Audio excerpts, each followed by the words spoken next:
21 de fevereiro, o que Deus não pode fazer. Por acaso existe algo demasiadamente difícil para o Senhor? Gênesis capítulo 18, verso 14. O texto bíblico de hoje remete à gravidez miraculosa de Sara, que provocou risos e uma gentil repreensão por parte de Deus. Uma frase semelhante foi dita pelo anjo a Maria, novamente num contexto de gestações impossíveis, a dela por ser virgem e a de Isabel por ser idosa. Isso está em Lucas capítulo 1, verso 37. A teologia chama esses atos de onipotência divina. Mas o que significa chamar Deus de onipotente? Muitos pensam, equivocadamente, que ser onipotente significa que Deus pode fazer qualquer coisa indistintamente. Sendo assim, alguns ateus desafiam o pensamento cristão questionando com ironia: poderia Deus criar uma pedra que nem mesmo ele pudesse carregar? Os filósofos chamam isso de paradoxo da onipotência. A pergunta é capciosa. Se Deus puder criar tal pedra, deixará de ser onipotente, pois haverá algo que efetivamente ele não poderá fazer. E se não puder criá-la, novamente deixa de ser onipotente, pois existe algo que ele não pode realizar. E então, como resolver esse dilema?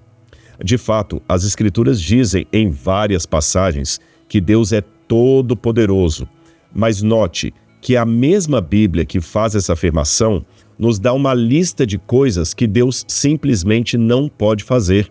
Quer exemplos? Então vamos lá. Deus não pode mentir. Tito 1, verso 2. Deus não pode quebrar uma promessa. Hebreus 6,17. Deus não pode negar-se a si mesmo. 2 Timóteo 2, verso 13. Deus não pode macular o seu próprio nome, nem dar a sua glória para outrem. Isaías 48, verso 11.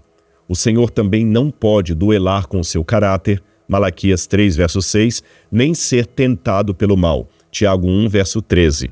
Assim entendemos que onipotência não é sinônimo de vale tudo.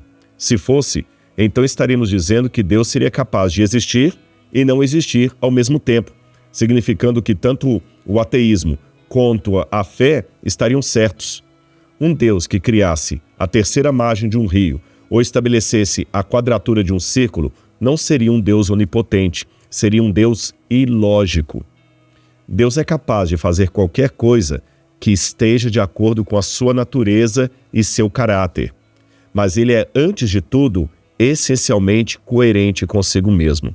É por essa coerência e pelo amor que ele tem por nós que Deus preferiu arcar com as consequências da queda humana, quando poderia, quem sabe, dar um jeitinho onipotente criando outro casal ou fingindo que essa realidade histórica nunca existiu. Mas ele ama você, e isto é algo que jamais poderá ser mudado. Vamos orar a Deus? Amado Senhor, neste momento louvamos o teu nome, porque tu és digno de adoração. Tu és o Criador, o Rei do Universo, o Todo-Poderoso, aquele que nos ama e enviou o seu Filho para morrer por nós na cruz do Calvário. Ajuda-nos, Pai, agora a viver à sombra de Ti, como diz o Salmo 91, à sombra do Onipotente. Que possamos vislumbrar pela fé a vitória que o Senhor nos prometeu, porque o Senhor não pode ser derrotado. O Senhor está acima de tudo e de todos. E apesar de toda a Tua grandeza, o Senhor nos ama e habita em nosso coração. Obrigado por isso, Pai. Obrigado pelo Teu carinho, pelo Teu amor.